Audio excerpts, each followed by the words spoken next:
les marchés du Maghreb. Et oui, qu'est-ce qu'il a fait Macron? Il a été donné, enfin, parler du Sahara occidental, dire que c'était pour le Maroc. Résultat des courses, on a perdu 50% de nos exportations sur le Maghreb. Aujourd'hui, nous vendons du blé à 140 €. 140 € la tonne, ça ne vous dit pas grand-chose, mais c'est 60 € en dessous de notre coût de production. Et encore, on n'arrive pas à le vendre.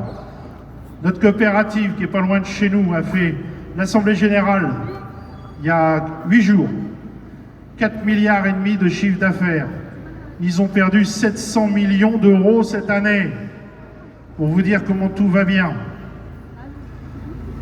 Les pommes de terre, oui, je suis producteur de pommes de terre, comme vous le savez, je vous en parle tous les ans. Eh bien, les pommes de terre, suivant les variétés, aujourd'hui, on a des variétés, écoutez bien, elles partent de chez nous à 1,5 centime le kilo. Notre coût de revient est de 15 centimes, pardon. Voilà où on en est au niveau des productions. Alors, et comme si cela ne suffisait pas, il y a toutes les normes européennes. Et oui, ils nous ont collé une nouvelle taxe, là. La taxe carbone sur les engrais. Mais pas que sur les engrais, sur l'acier et sur le pétrole. Vous avez vu, au mois de janvier, on nous a annoncé une hausse de 6 à 10 centimes le litre d'essence. Eh bien, pour nous, les engrais azotés vont augmenter de 40 à 80 €. Ils ne savent pas encore parce que c'est une machine tellement complexe qu'ils ne sont même pas capables de nous sortir des prix. En attendant, on est coincé. En plus de ça, ils n'ont pas trouvé mieux de faire un embargo avec la Russie. Ben, forcément, en guerre contre la Russie, on sait bien que demain, ils vont être à Paris. Donc, ils ont fait un embargo. Résultat des courses, ça va nous coûter encore 80 à 100 € de plus. Aujourd'hui, l'azote, on l'a payé 200 et quelques euros, on va la payer 350, 400. Quand on en aura, parce qu'à l'heure actuelle, il n'y a même plus de marché, il n'y a plus de camelotes qui arrivent en France. C'est une catastrophe aussi. Pendant ce temps-là, il y a des milliers de bateaux qui traversent les océans chaque jour pour nous livrer ce qu'on n'arrive pas à produire en France. On devrait pouvoir le produire. Si on prend par exemple le soja, on est tout à fait capable de produire du soja. Mais non, il faut qu'on l'importe obligatoirement des États-Unis, du Canada, du Brésil, alors que c'est des colzas qui sont OGM, et nous, on n'a pas le droit de les cultiver. Voilà le résultat de cette Europe technocratique et liberticide. Mais le plus grave, mes amis l'ont évoqué tout à l'heure, c'est la dermatose modulaire. C'est une maladie connue, qui est non mortelle pour l'homme, non transmissible pour l'homme. Et pourtant, au lieu de mettre en quarantaine, comme ça se faisait dans le temps, le gouvernement abat les troupeaux entiers. Une bête malade, on tue tout le troupeau. Vendredi,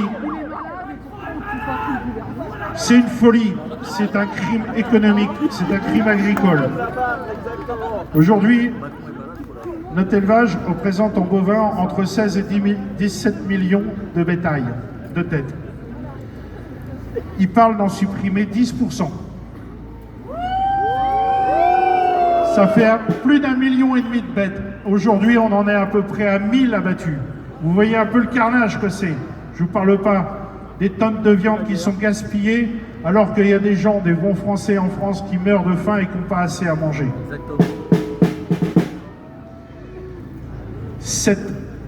Cette maladie devient naturellement une aubaine politique. Avec le soutien de la FNSEA, forcément. Le président de la FNSEA, mondialiste, grand copain de Macron, favorable au Mercosur. Forcément, il a investi à l'étranger, au Brésil, où il a déjà construit des usines depuis quelques années. Eh bien, sa politique, lui, il ne dit pas, mais c'est faire crever les petits pour enrichir les gros. Voilà la vérité. En Ariège, j'ai pas pu y être. J'avais des problèmes de santé, mais j'ai pas dormi. J'étais en contact sans arrêt avec mes camarades du 41, du 28, de toute la région centre, qui se sont déplacés. Et effectivement, on peut les encourager et les remercier. Ils ont fait plus de 700 km, ils n'ont pas dormi pendant 48 heures, et en plus de ça, ils se sont fait gazer. Il faut savoir que c'est des vaches qui ont été abattues, c'est des broutards, c'est des vaches laitières.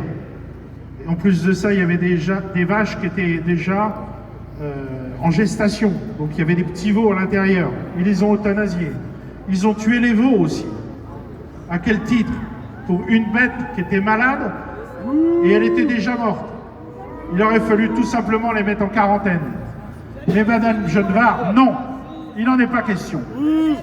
À ce sujet-là, hier, pas plus tard qu'hier après-midi, notre président de la CR, avec le vice-président, était reçu à la chambre, au ministère de l'Agriculture, avec Madame Genevard, pour lui parler de la dermatose, pour lui parler des taxes, etc.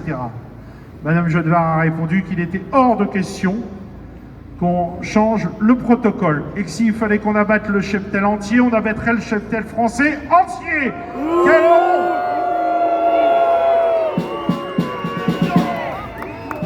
C'est une véritable honte nationale, effectivement.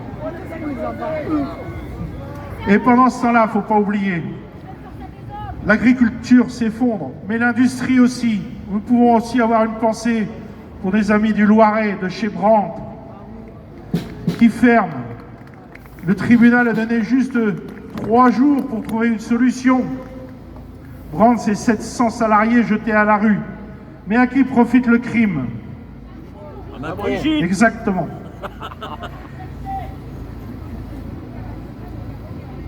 Ce qui se passe aujourd'hui, ce n'est pas une crise. C'est une guerre contre notre souveraineté. À vendredi, la ligne rouge a été franchie. Le monde paysan ne se taira pas. Le monde paysan ne reculera pas. La bataille sera longue. Peuple français, réveillez-vous. Macron, démission. Le gouvernement dehors. Tous ces technocrates qui font des publicités, des lois. Dehors. On n'en veut plus. Les ministres responsables, dehors. Il est temps de reprendre notre destin en main, de regagner notre souveraineté, de sortir de cette Europe qui détruit nos pays, notre industrie et notre nation. Vive la France, vive la liberté, vive nos paysans et vive le Frexit!